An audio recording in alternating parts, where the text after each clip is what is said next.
우리 성도들은요, 영적 각성과 또 영적인 성장에 많은 관심을 가져야 됩니다.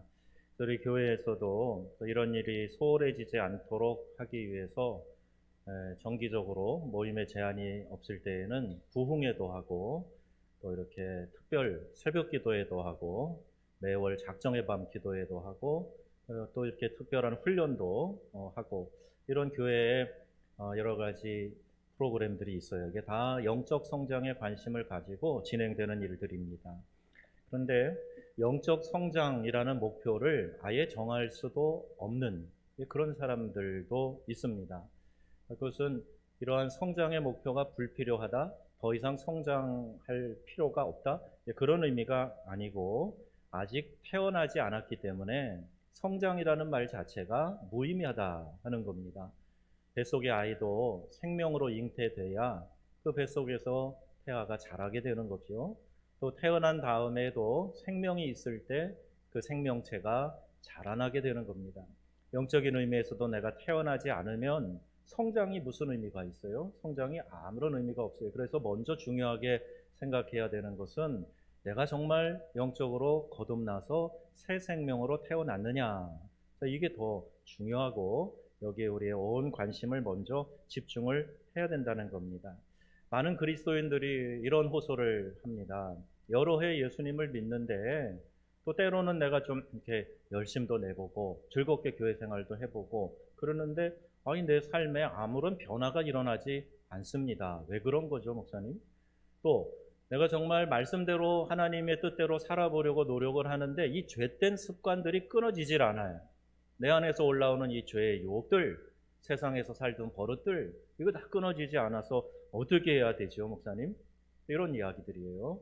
또 기쁨도 능력도 없는 내 자신을 발견하게 되는데 이거 제가 뭐가 좀 잘못된 것 아닙니까? 이런 식의 물음들이 종종 있습니다. 때론 많은 성경의 가르침이 나와는 무관한 것이 아니냐 이런 생각이 들어오는 분들도 계시는 것 같아요. 근데 왜 그럴까? 그럼 그것은요, 내가 교회에 나오고 신앙생활을 하는 그 본질적인 이유, 이것이 뭔가 좀 잘못 이 핀트가 맞춰져 있기 때문에 그래요. 교회 와서 신앙생활 하는 이유가 나름대로 있습니다. 성도들 중에 어떤 분들은요, 마음의 평안을 좀 얻기 위해서 교회 갑니다. 그런 분들이 있어요. 교회 와서 뭐 시끄러운 소리 듣거나 뭐 조금 불편한 일이 생기면 그럼 너무 싫어해요. 왜? 마음 평안을 위해서 교회를 갔는데 그 평안이 깨어진다는 얘기죠. 또 여러 가지 성도들과의 교제를 위해서 내가 갑니다. 좀 외롭고 때론 심심하니까 교회 가서 기관 활동도 하고 봉사도 하고 그렇게 외로움을 좀 달래보려고. 또 어떤 분들은 우리 자녀들 좀 잘 되라고 하나님께 복을 빌기 위해서 교회 갑니다. 또 내 마음에 힘든 것들을 좀 넋두리라도 하고 누가 좀 들어줄 사람이 있을 것 같아서 교회 갑니다. 심지어 사회에서는 좀 제가 그러니까 교회 가서 좀 인정받아야 되겠다 이런 마음으로 교회 갑니다. 크고 작은 차이는 있을지 몰라도 많은 사람들이 교회에 나오는 이유가 이 중 한두 가지는 분명히 있을 거예요. 여러분 이게 잘못됐다 그런 이야기가 아니고 이런 이유가 있더라도 이것은요 본질적인 신앙의 이유는 아닙니다. 처음에 그런 이유 때문에 제가 아는 어떤 분은 입덧이 사라진다 그래서 처음에 교회를 왔다는 거예요. 여러 가지 이유 때문에 교회 올 수 있어요. 그런데 이건 본질이 아니에요. 예수 믿는 본질, 예배 드리는 본질, 내가 신앙생활하는 본질, 이게 분명히 있는데 이거 제쳐놓고 이 비본질적인 것만 추구하다 보면요 내가 다시 태어나지도 못하고 영적 성장 기대하지도 못하고 그렇게 살아가는 사람들이 의외로 성도들 가운데 있는 것을 보게 돼요. 여러분, 우리가 왜 신앙생활합니까? 왜 주님을 믿고 왜 예배로 모입니까? 성경이 뭐라고 말씀하고 있습니까? 베드로전서 1장 8절 9절 이 말씀을 다시 한번 읽어보겠습니다. 예수를 너희가 보지 못하였으나 사랑하는도다. 이제도 보지 못하나 믿고 말할 수 없는 영광스러운 즐거움으로 기뻐하노니 믿음의 결국 곧 영혼의 구원을 받음이라. 아멘. 내 영혼이 구원을 받았기 때문에 예수님을 눈으로 보지 못하지만 사랑하고 또 말할 수 없는 영광스러운 즐거움 그것을 얻으면서 기뻐한다. 그 이유가 뭐라고요? 내 영혼이 구원을 받았기 때문이다. 이게 우리 신앙생활하는 본질이에요. 성경이 분명히 이렇게 답을 하고 있습니다. 이 여름에 제가 몇 주간에 거쳐서 복음의 핵심을 주제로 설교를 하려고 합니다. 예수님 만나셨습니까? 예수님이 주인이십니까? 예수님과 동행하십니까? 예수님의 재림을 준비하고 계십니까? 이런 질문들, 핵심적인 질문들을 접하시게 될 것입니다. 처음에는요, 이런 주제로 설교하는 것이 설교자 자신에게도 좀 부담이 되었어요. 이런 원색적인 이야기를 듣게 될 때 교인들이 잘 소화해낼 수가 있을까? 혹시 마음이 불편하고 부닥김이 생기지는 않을까? 그런데 계속해서 기도하면 기도할수록 제 마음에 확신을 주셔서 이 여름에 이걸 좀 짚고 가야 되겠다. 우리 성도들이 이게 제일 중요한데, 본질적인데 이거 제쳐놓고 다른 이유로 교회 아무리 열심히 나와도 그게 본질적인 게 아니니까 이 얘기부터 해야 되겠다. 마음에 확신이 생겨서 여러분과 함께 나누려고 하는 겁니다. 내가 나를 사랑하느냐라는 제목의 책이 있어요. 제가 심심치 않게 자주 읽는 책 중에 하나입니다. 이 책은 장로회 신학대학교, 명문신학교죠. 거기에 신학대학에서 유기성 목사님이 설교를 한 내용을 책으로 낸 거예요. 신학교에서 이미 주의 종으로 헌신한 사람들에게 예수님을 마음에 영접했습니까? 예수님과 동행하고 있습니까? 말하자면 당신 구원 받았어? 그 얘기 아니에요. 목회자가 되기 위해서 신학교에 들어왔는데 너 구원받고 주의 종 되겠다고 온 거야? 이거 물어보는 거예요. 굉장히 부담스러웠을 거예요. 전하는 자나 듣는 자나. 그런데 그때에도 놀라운 하나님의 은혜가 있었다. 간증하는 것을 책에서 보았고 제가 그때 설교하는 걸 직접 듣기도 했습니다. 제가 생각하기에는요. 이러한 코로나 상황에서 현장 예배로 교회에 오시는 여러분들 대단한 분들이에요. 분명 주님을 사랑하는 마음이 여러분의 심령 가운데 가득한 줄로 믿습니다. 주님 사랑하니까 여러 가지 불편함, 눈총 이런 것도 불구하고 아랑곳하지 않고 예배에 나오신 거 아니겠어요? 그렇다고 안 나오신 분들이 다 잘못됐다, 믿음이 작다 보다는 여러 가지 형편과 사정이 있으시겠지만 그래도 현장에 나오시는 여러분들이 근본적으로 주님 사랑하는 마음, 또 내가 받은 직책, 사명, 감당하고자 하는 책임감 누구보다도 많이 있으신 분들이라고 저는 그렇게 생각을 합니다. 그렇기 때문에 더더욱 여러분들이 정말 믿음 가운데 서 있느냐, 내가 구원받은 것이 확실하냐, 내가 지금 주님과 동행하며 살아가고 있느냐, 이 부분을 점검하셔야 돼요. 제가 여러분들에게 그것을 좀 점검해 드리려고 하는 거예요. 왜? 주님과 여러분의 관계가 좀 더 분명히 돼야 되겠다. 이걸 제가 도와드리기 위함입니다. 여러분 좋으시죠? 아멘이세요? 네, 아멘 안 하셔도 할 겁니다. 여러분 마음에 한번 점검해 보세요. 내가 예수님을 정말 사랑하는가? 내가 예수님의 그 구원의 복음을 받아들여서 구원받은 거듭난 하나님의 자녀 되었는가? 이거 점검해 보는 거 참 좋아요. 정말 이것이 필요한 일입니다. 설교 말씀을 통해서 삶에 대한 지혜와 또는 지친 마음이 잠시 쉼을 얻는 그런 위로도 필요하죠. 그런 설교도 물론 합니다. 그런데요, 분명한 것은 하나님의 말씀이 그런 역할을 해주고 우리를 위로하시고 소망을 주시는 것이 있지만 근본적인 것이 해결되지 않은 상태에서는 순간순간 주어지는 위로가 그 큰 의미가 없어요. 여러분 살이 썩어 들어가서 이걸 째내고 수술을 하고 암덩어리도 도려내고 그리고 꼬매고 치료를 해야 이게 낫는 거지, 겉에다가만 소독약 발라봐야 아무 소용없는 거예요. 내가 본질적으로 근원적으로 복음의 원리를 깨닫고 그 복음의 주인공이신 예수 그리스도와 분명한 관계를 맺고 있느냐, 이걸 점검을 해야 우리가 살아있는 새 생명의 사람이 되는 줄로 믿습니다. 제가 목회하는 교회에서 단 한 명도 복음을 듣지 못해서 내가 구원 못 받았습니다, 목사님 왜 나에게 복음을 안 들려주셨습니까? 이런 이야기가 나오지 않도록 제가 마음에 늘 긴장이 있어요. 여러분 중에 정말 복음을 몰라서 내가 구원받는 길을 몰라서 천국 가지 못했습니다, 이런 항변이 단 한 명에게도 나와서는 안 되기 때문에 여러분이 이 말씀을 잘 듣고 예수 그리스도가 내 영혼의 구주 되신다 하는 사실을 분명하게 확신할 수 있으시게 되기를 바랍니다. 요한복음 5장 39절에 우리 주님이 친히 이런 말씀하셨어요. 읽어보겠습니다. 너희가 성경에서 영생을 얻는 줄 생각하고 성경을 연구하거니와 이 성경이 곧 내게 대하여 증언하는 것이니라. 아멘. 구약의 주인공도 예수 그리스도, 신약 성경의 핵심 인물 주인공도 예수 그리스도. 구약 성경은 오실 예수님에 대해서 천지 창조부터 쭉 역사적인 궤관과 선지자들을 통한 말씀을 주신 것이고, 신약 성경은 오신 예수님, 그분의 말씀과 가르침과 그분과 동행하면서 있었던 일들을 기록한 게 마태, 마가, 누가, 요한, 사복음서고, 그리고 사도들을 통해서 복음 전도의 내용들을 기록한 것이 여러 서신서들이 되겠습니다. 주인공은 예수님이세요. 예수님이 그걸 말씀하고 계시는데, 너희가 영생을 이 말씀에서 얻는 줄 알지만 이 말씀이 곧 나에게 대해서, 예수 그리스도에게 대해서 증언하고 있다, 이렇게 이야기하고 있습니다. 여러분 중에 혹 나는 성경을 많이 읽었어요, 성경 내용 잘 알고 있습니다, 그러고 이야기하는데 실제로는 삶에서 예수님과의 관계가 약한 분들도 계시죠. 그런 분들은 성경을 잘못 알고 계시는 거예요. 성경을 잘 알고 계시다면 주님과의 교제가 깊어질 수밖에 없고, 순간순간 나에게 말씀하시고 이끌어 가시는 주님과 늘 함께하는 동행을 경험하게 된다는 거죠. 이 세상에 여러분 좋은 강연도 많아요.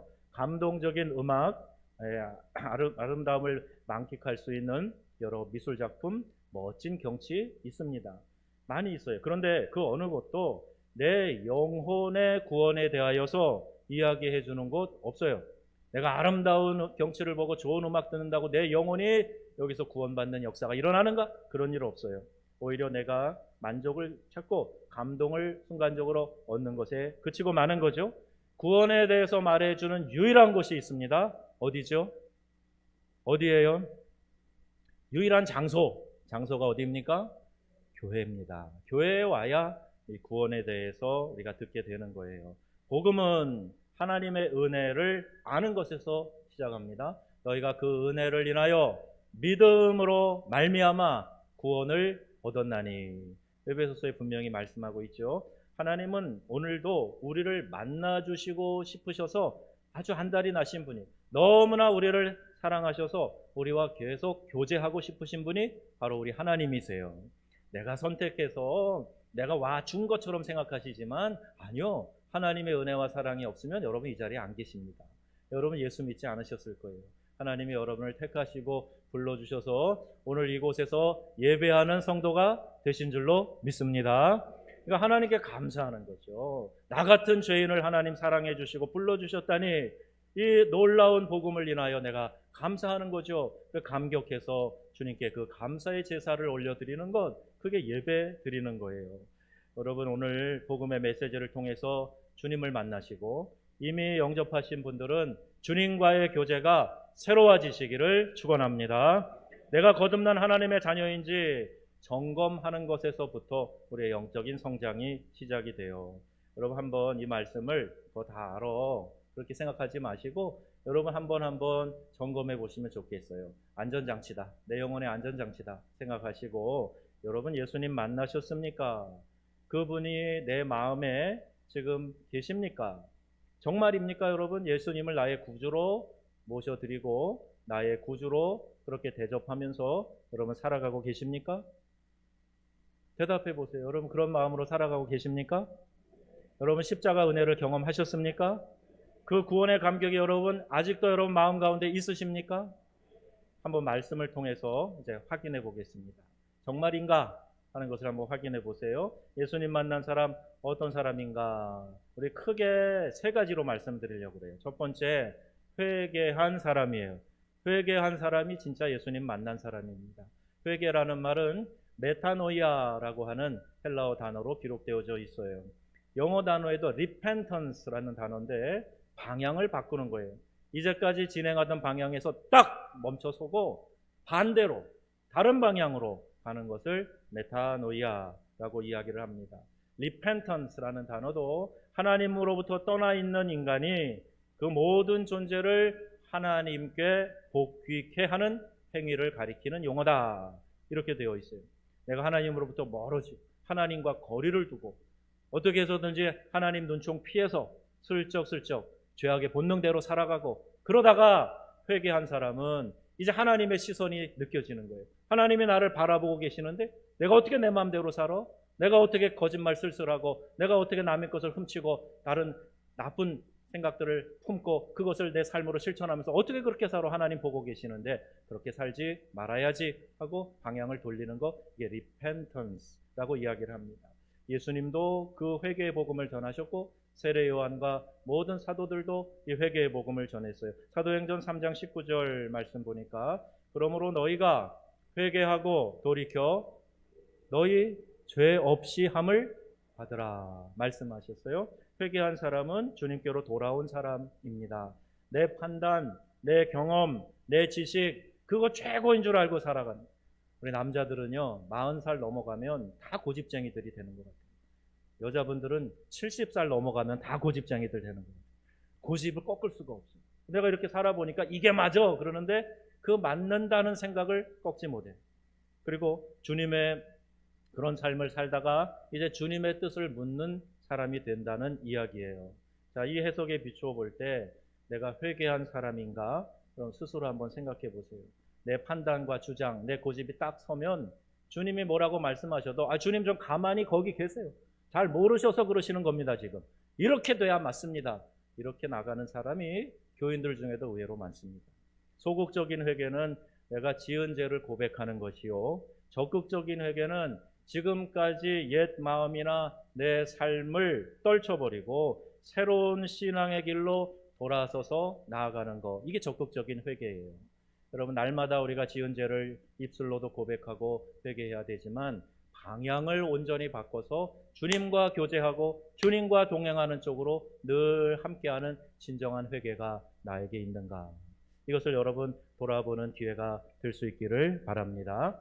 그러면요, 우리 주님은요, 누가복음 15장에 잃었던 것 되찾는 비유가 3가지 나오는데 탕자의 비유가 있어요.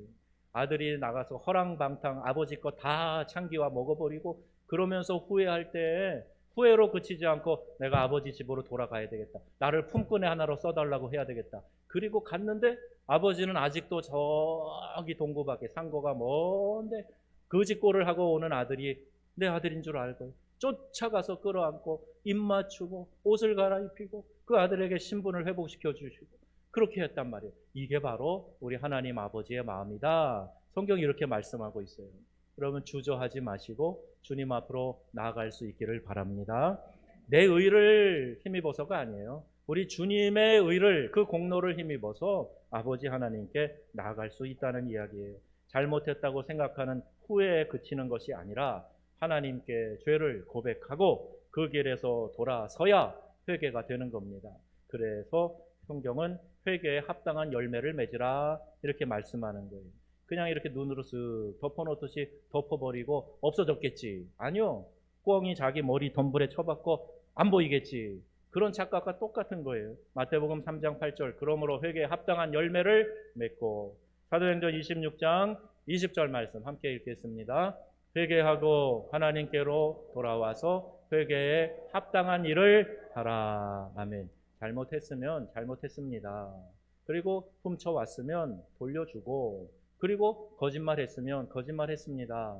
그렇게 내가 돌이켜서 회개에 합당한 일을 하라. 성경은 말씀하고 있어요. 예수님을 만나면 뭐가 일어나냐? 회개가 일어나는 거예요. 삶의 방향이 바뀌어지는 거예요.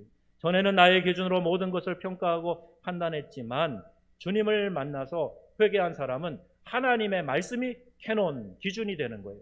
그 말씀을 가지고 나를 비춰보니까 아이고 이거 삐뚤어졌네, 아이고 이거 더러워졌네, 이거 굽어졌네, 펴야 되겠다, 지워야 되겠다, 깨끗이 해야 되겠다. 그 기준이 되는 게 하나님의 말씀이라는 거예요. 그래서 여러분, 말씀 연구와 묵상 열심히 해야 됩니다. 하나님의 말씀에 자꾸 나를 비추어 봐야 되지, 내가 말씀을 취사 선택하면서 끌고 다니면 안 되는 거예요. 이런 말씀이 있잖아, 이건 네가 듣고 은혜 받아야 된다. 나는 절대로 그 말씀 나에게 적용 안 하고 있다.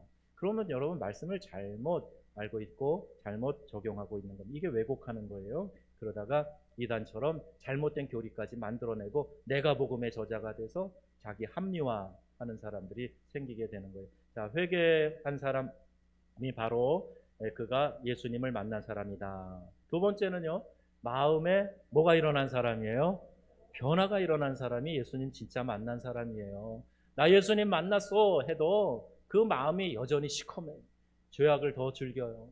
예수님이 나를 어떻게 보실까 생각하기보다는 내가 내 잘난 맛에 살아가요. 그 마음 변화가 일어난 사람 아니죠. 주님 만난 사람은요, 마음의 변화를 경험합니다. 모든 것이 마음에서 나와요. 말도 마음 알갱이라 그러잖아요. 말도 마음에서 나오는 거예요. 우리의 태도도 다 마음에서 나오는 거예요. 너 왜 그래? 물어볼 것도 없어요. 그 마음이 그런 거예요. 마음에서 모든 게 시작되기인데, 불행하게도 성경이 말씀하는 게 있어요. 만물보다 거짓되고 심히 부패한 것이 인간의 마음이다. 여러분, 마음에서 드는 생각이라고 다 그거 믿지 마세요. 성경은 그게 부패한 거다고, 만물 중에 제일 부패한 게 인간의 마음이라고 분명히 정의하고 있습니다. 그러니까 말씀의 기준이 된 것이 아니면, 내 안에 하나님이 내게 주신 감동이 아니면 내 마음에 들어오는 생각도 이것이 거짓되고 위선되고 잘못된 것일 수 있다는 걸 알아야 돼요. 예루살렘에서 엠마오로 내려갔던 두 사람이 있었습니다. 예수님이 십자가에서 죽으셨어요. 힘없이 그렇게 죽으시는 걸 보고 낙심했습니다. 용기를 잃고 힘없이 터덜터덜 그들의 있던 자리로 돌아가는 길이었어요. 부활하신 주님이 그들을 만나 주십니다. 그리고 한 구간 동안 동행을 하십니다. 이야기를 나눠요. 뭐 하셨냐? 말씀을 풀어주셨어요. 말씀을 가르쳐 주셨어요. 함께 떡을 먹으면서 교제를 해주셨어요. 그때 나중에서야 이 사람들이 깨닫는 거예요. 뭐라고 서로 이야기를 하냐? 누가복음 24장 32절 말씀이에요. 읽습니다. 그들이 서로 말하되 길에서 우리에게 말씀하시고 우리에게 성경을 풀어주실 때에 우리 속에서 마음이 뜨겁지 아니하더냐 하고. 아멘. 여러분, 말씀 묵상할 때 가슴이 뜨거워질 때가 있죠. 또 설교 말씀을 들을 때 막 가슴이 타오르듯이 뜨거워진 경험 있으시죠? 찬양할 때 막 등짝이 퍽 불이 떨어지는 것처럼 뜨거워지는 그런 경험 저도 많이 해봤는데, 여러분들 말씀 들을 때 하나님의 생명의 말씀이 내 안으로 들어올 때 아무 변화도 일어나지 않더라, 이런 일 없습니다.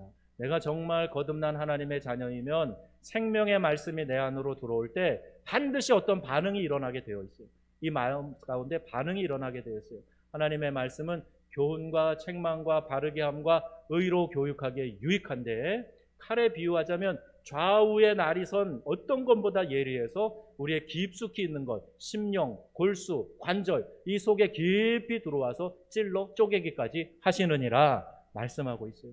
하나님의 말씀은 살아있고 운동력 있다고 말씀하고 있어요. 그래서 내가 살아있는 영이면 그걸 캐치하게 돼 있어요. 느끼게 되어 있습니다. 근데 잠자고 있다든지 내가 아직 영적으로 거듭나지 않았다면 그거 깨닫지 못하는 거예요.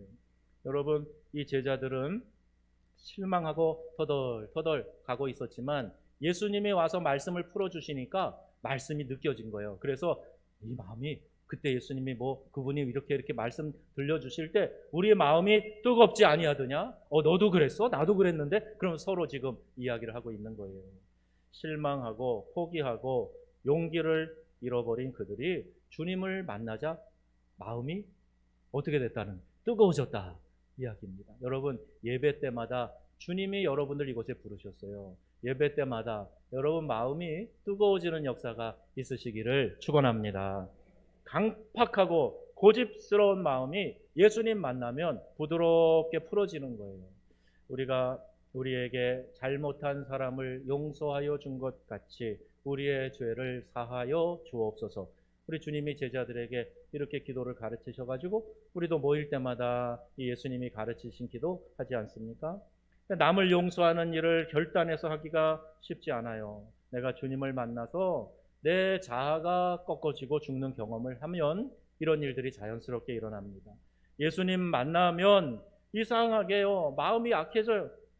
괘씸하다가 그런 생각이 들다가 마음이 흐물흐물 그냥 그 마음이 사라져버리고 말아요. 용서할 수 없어, 나는 그 작자와 상종하지 않을 테야, 이런 생각이 자꾸 들면요, 내가 진정 주님을 만났는가 확인하고 점검해 보셔야 돼요. 왜냐하면 내 안에 계시는 성령님이 야야야야 그러면 되니, 야야야 너도 용서함 받았잖아, 야야 그런 강팍한 마음 갖지 말고 용서하거라, 사랑하거라 그러시는데, 그런 감동이 전혀 없든지 아니면 감동이 와도 내 마음이 강팍해져서 그것을 깨닫지 못하든지 둘 중에 하나일 거예요. 여러분, 나는 저 사람 내가 그서버려서 나 이제 상제 안 할 거야. 그렇게 이야기하는 성도들 보면 정말 마음이 아파요. 그게 주님이 원하시는 일입니까? 아니요. 그 안에 성령님이 계시다면 절대 그렇게 말씀 안 하실 거예요. 그런데 우리가 이 세상의 방법대로 내 감정대로 그렇게 표현하고 그렇게 생각하는 거, 이거 말씀 따라 사는 삶이 아닌 거죠. 주님이라면 어떻게 하실까? 이게 더 신경 쓰이는 거예요. 그래서 어떤 때는요, 미워할 독한 마음도 자존심도 없는 이상한 사람같이 되어버린 자기 자신을 발견하게 됩니다. 남잔데 말이야, 자존심도 없이 말이야, 그 사람이 그렇게 했는데 내가 그걸 용서해? 네, 그런 마음이 계속 드시거든 여러분 주님 앞에 엎드려 기도하세요. 내가 정말 하나님을 믿는 사람인가 하는 것을 먼저 확인해 봐야 하기 때문에 그래요. 그런데 반대로 자꾸 마음은 흐물흐물해지고 약해 빠져 있고, 이 마음을, 독한 마음을 먹으려고 해도, 자존심 세우려고 해도 자꾸 그것이 흐물흐물해지고, 그러면 여러분 감사하세요. 기뻐하세요. 여러분이 주님을 만났기 때문에 여러분 안에 계시는 성령님이 여러분을 자꾸 부드럽게 만들어 주셔서 그런 겁니다. 마음이 약한 것이 아니에요. 주님이 긍휼의 마음을 갖게 해주셔서 그래서 그렇게 하는 거예요.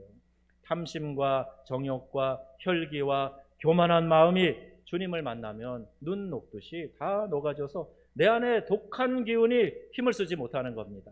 성령에 의하여 이것이 다 안에서 조절되고 컨트롤되고 있기 때문에 그래요. 눈 감고 아웅하는 그런 이야기가 아니에요. 정말 내 안에 죄성이 통제되고 관리되는 그런 역사를 경험하게 될 것입니다. 여러분 주님을 만났습니까? 그리고 그 주님과 동행하십니까? 주님을 만났어도 말씀을 듣고 기도로 주님과 대화하지 않으면 이놈의 자아가 어느 틈엔가 여기서 삐쳐나와가지고 나를 주관하고 왕노릇하려고 하는 것, 이 안에서 자꾸 올라와요. 그때는 여러분 자꾸 주님을 밀어내려고 하고 내가 왕노릇하려고 그러고 내 생각이 맞다고 그러고 내 마음대로 말해버리고 내 감정 쏟아내버리고 그렇게 됩니다. 그래서 여러분 우리에게 필요한 것이 뭐냐? 어느 틈엔가 삐쳐나오는 내 자아가 왕노릇하지 못하도록 그때마다 나를 쳐서 복종시켜야 되는 거예요. 바울이 그랬듯이 내 자신을 쳐서 주님의 십자가 앞에 꿇어 복종시켜야 되는 거예요. 그리고 주님을 따르기 위해서 다시 마음을 성령의 전신갑주로 무장해야 됩니다. 이것이 주님과의 교제이고 주님과 동행하는 거예요. 그래서 예배가 중요합니다. 예배를 통해 성령 충만을 경험하면요, 성령이 온전히 나를 감싸고 지배하는 상태로 들어가기 때문에 내 자아가 나를 이끌어가지 못하는 거예요. 내 정과 욕심 십자가에 못 박고 주님이 이끌어 가시니까 내 감정대로, 내 고집과 이제까지 살던 방식대로 살지 않고 벗어나서 성령의 인도하심 따라 살아갈 수 있게 되는 거예요. 목사도 수없이 마음이 꺾이고 삶의 염려가 찾아오고 용기를 잃거나 때로는 막 화가 날 때도 있어요. 근데 예배를 드리면요, 주님과의 깊은 교제를 기도 시간에도 경험하게 되면요, 어디서 다시 용기가 샘솟듯이 솟아나는 것을 경험하게 됩니다. 한없이 마음이 깔아져 있다가도 우리 주님이 공급하시는 힘으로 다시 막 쓰러져 있는 사람이 막 일어나는 것처럼, 바람을 넣으면 막 길에서 이러는 사람 그러는 거 있잖아요. 마치 그 조형물처럼 내가 하고 있다가 주님이 주신 은혜로 막 살아나는 그런 경험을 하게 되는 거예요. 왜? 하나님이 우리 안에 역사하실 때 우리는 작고 부족하고 연약해도 주님이 우리를 통해서 일하시기 때문에 그런 겁니다. 여러분 자신을 의지하지 마시고 인도하시는 성령님의 전적으로 의지하여 살아가실 수 있기를 바랍니다. 여러분 주님을 중심으로 만나셔야 돼요. 마음을 새롭게 해주시는 것을 분명하게 경험하실 겁니다. 그래야 이 혼탁한 세상에서 마음의 변화를 받고 하나님의 선하시고 기뻐하시고 온전하신 뜻이 분별이 되는 거예요. 그래 주님 뜻대로 살아야 되겠구나. 주님 뜻대로 살기로 했네. 뒤돌아서지 않겠네. 그 결단을 내가 마음으로 중심으로 고백할 수 있게 되는 거죠. 자, 이제 마음의 변화가 일어났습니다. 회개하고 마음의 변화가 일어났어요. 근데 마음에서만 일어나고 그 다음에 아무 일도 생기지 않더라. 그렇지 않고요, 삶으로, 행동으로, 태도로 변화가 나타나요. 그게 세 번째 예수님 진짜 만난 사람인데 변화된 행동을 하는 사람이에요. 변화된 뭐요? 행동을 하는 사람이에요. 주님 만나면 변화된 행동을 하게 됩니다. 주님을 만나 변화된 성경의 인물들이 너무너무 많아요. 다 대표적인 사람들만 다 이고 뭐 누구를 집어서 얘기해도 다 하나님 앞에서 하나님의 임재를 경험했거나 또 예수님을 직접 만났거나 그럼 다 이런 삶이 변화가 되었어요.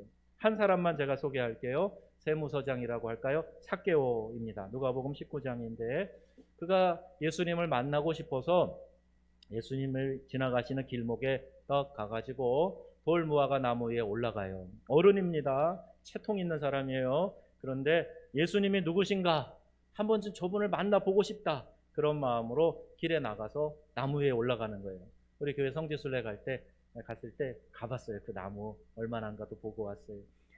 그런데 사람들이 많아요. 이 사람은 키가 작다고 되어 있어요. 그러니까 군중이 많으니까요. 예수님 지나가셔도 못 볼 수 있잖아요. 나무 위에 올라간 거예요.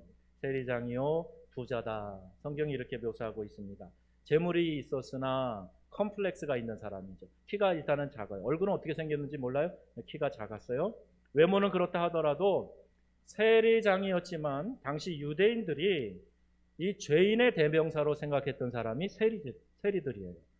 세리와 창기 이 두 직업군이 죄인의 대표라고 그들이 그렇게 여겼던 거지요.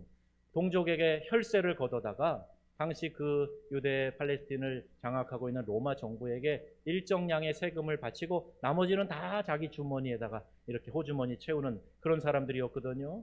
그러니까 재산은 많이 증식이 됐는지 몰라도 동족 유대인들은 저 나쁜 자식 이렇게 손가락질을 하는 그렇게 따돌림 당하는 외로운 사람이었던 거예요. 재산이 아무리 많아도 여러분 사람들에게 왕따 당하면요 살맛 안 납니다. 여러분 자녀들이 학교에서 아이들이 나를 왕따 시켜요. 그러면 그거 가볍게 여기시면 안 돼요. 야 정말 너 살맛 안 나겠구나. 이거 해결하도록 최선을 다해야 돼요. 얼마나 살맛 안 나고 힘든 일인지 몰라요. 따돌림 당해서 외로움을 느낄수록 그가 이제 성인이었기 때문에 이렇게 반응했겠죠. 사람들에 대한 분노가 더 막 차올랐겠죠. 그러면 그럴수록 따돌림 당하면 당할수록 피도 눈물도 없이 사람들의 호주머니를 더 털어갔을 거예요. 계속 악화되어 가는 거죠. 어느 날 예수님이 지나가시다가 상처와 분노로 가득한 한 사람이 돌무화과 나무에 올라가서 예수님을 바라보고 있는 것을 보신 거예요. 물론 예수님은 미리 아셨을 거예요. 지나가시기 전에도 이미 아셨을 겁니다. 그런데 예수님이 그를 주목하면서 삭개오야 내려오라 말씀하시. 이름을 불러주셨네요. 다른 사람들은 그냥 저 세리장, 저놈의 자식 아마 이렇게 삿대질하고 욕하고 비난했을지 몰라요. 이름 다정하게 부른 사람 누가 있었겠어요. 그런데 예수님이 삭개오야 내려오라 이름을 불러주셨을 뿐만 아니라 내가 오늘 너의 집에 유하여야 되겠다. 네 집 가서 잘게. 나를 좀 맞아줘라. 이렇게 말씀하신 거예요. 이건 놀라운 일입니다.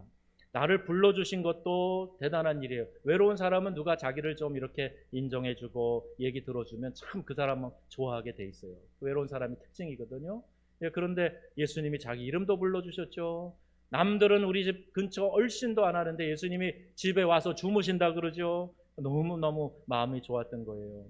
그래서 예수님을 집에 모시고 그 예수님과 대화를 하는 중에 그가 자기의 변화된 마음을 행동으로 이제 표현을 하는 거예요. 뭐냐?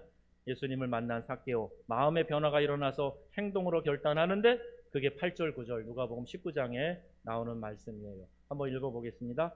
삭개오가 서서 주께 여짜오되 주여 보시옵소서 내 소유의 절반을 가난한 자들에게 주겠사오며 만일 누구의 것을 속여 빼앗은 일이 있으면 네 갑절이나 갚겠나이다. 아멘. 이런 변화가 일어났어요. 재산이 많다 그랬잖아요. 부자라 그랬잖아요. 절반을 잘라가지고 가난한 사람에게 주겠다. 이건 당시에 유대인들에게 있어서는 최고의 의로운 행동이에요. 가난한 사람에게 먹고 입고 쓸 것을 주는 거. 이거 좋은 행동이에요. 그렇게 하겠다는 거예요. 그리고 남은 절반 가지고도 누구의 것을 강제로 억지로 억울하게 빼앗은 것. 옛날 성경에 토색한 일이 있으면 4배로 갚아주겠습니다. 4배로. 얼마나 해먹었겠어요. 그런데 그거 각각 다 4배로 갚아주면 삭개오가 뭐가 좀 남을까요? 아마 털털 다 털어서 다 나눠줘야 될지도 몰라요. 그럼에도 불구하고 다 주겠습니다. 이건 이제 그동안에 돈을 모아보고 억척스럽게 살아봤지만 그게 내 인생의 만족이 아닌데 예수님 만나고 나니까 너무 감격스럽고 기쁘고 이 재물 이거 아무것도 필요 없어. 바울이 내가 많은 명예로운 것들 지식 가졌지만 예수 그리스도를 아는 그 고상한 지식 외에는 다 배설물로 여긴다. 이 마음과 같은 마음이겠죠. 삭개오가 그런 마음을 가지고 지금 예수님 앞에 이렇게 고백하는 거예요. 그때 예수님의 대답이 뭐였습니까? 오늘 구원이 이 집에 이르렀느니라 말씀하셨어요. 여러분 잘 아셔야 됩니다. 이거 행위로, 그렇게 행위로 했기 때문에 구원을 받았다가 아니고 진정으로 예수님을 만난 사람은 변화된 행동이 일어나거든요. 그러니까 그 변화된 행동을 보시고 그 믿음을 확증시켜 주시는 거예요. 네 믿음이 진짜구나. 네가 지금 나를 주인으로, 구세주로, 메시아로 인정하고 그렇게 지금 고백하고 있구나. 그걸 인정해 주는 겁니다. 여러분 우리가 말은 번지르르 많이 할 수 있어요. 그런데 정말 예수님 만난 사람은요, 변화된 행동이 나타나는 사람인 줄로 믿습니다. 다른 사람을 섬기고 주님의 사랑으로 사랑하고 감싸주고 이해하고 사랑으로 그 함께 교제하고 이런 행동이 나타난단 말이에요. 그게 진짜 예수님 만난 사람이에요. 오늘 저는 여러분에게 중심으로 도전합니다. 이 땅에서 모든 것을 얻었다 해도 주님을 만나지 못하면 실패한 인생이 되는 거예요. 왜? 짧게 사는 인생 살고 나면 죽음이라는 관문을 통과하고 영원한 세상에 들어가게 되는데 끝도 없는 그 세상 천국에서 복락을 누려야지 지옥 형벌 당하면서 끝없는 시간을 보내겠습니까? 절대로 안 되죠. 여러분이 살아있는 동안에 예수님 믿고 천국 영생 확증하고 우리 주님의 그 은혜를 누리는 삶이 다 되시기를 주의 이름으로 축복합니다. 이게 꼭 우리에게 있어야 되거든요. 이거 놓치면 아무리 많은 것을 가졌어도 실패한 인생이 되는 거예요. 그러므로 예수님을 만나는 것을 우리의 인생의 가장 중요한 사건으로 생각하고 그렇게 주님 만나기 위해서 최선을 다하고 우리 주님이 기다리고 계신다니까요. 여러분이 그 마음을 표현만 해도 주님이 먼저 달려가서 안아주실 거예요. 주님 만나 구원을 얻고 하나님의 자녀로 이 땅을 다 살아가시기를 바랍니다. 믿음의 결국은 곧 구원을 얻는 것이다. 오늘 말씀하잖아요. 구원을 확신하는 여러분들은요, 구원을 베풀어 주신 주님께 감사와 찬송과 영광을 올려드리는 삶을 사셔야 되는 거예요. 그 어떤 것으로도 이 구원을 살 수가 없어요. 오직 예수 그리스도의 보혈, 그분의 십자가 대속으로 말미암아 우리에게 구원이 주어졌기 때문에 어떤 값으로도 지불할 수 없는 놀라운 은혜를 이미 우리가 받았단 말이에요. 그러니 어찌 감사하지 않을 수 있겠습니까? 더욱 감사와 찬송과 영광을 올려드리시는 성도님들 되시기를 바랍니다. 그리고 이것이 말로만이 아니라 내 삶의 행동으로 주님과 교제하는 친밀한 교제로 나타나야 되는 거예요. 그렇게 살아가면서 여러분의 믿음이 계속해서 성장해 가시기를 우리 주 예수님의 이름으로 축원합니다.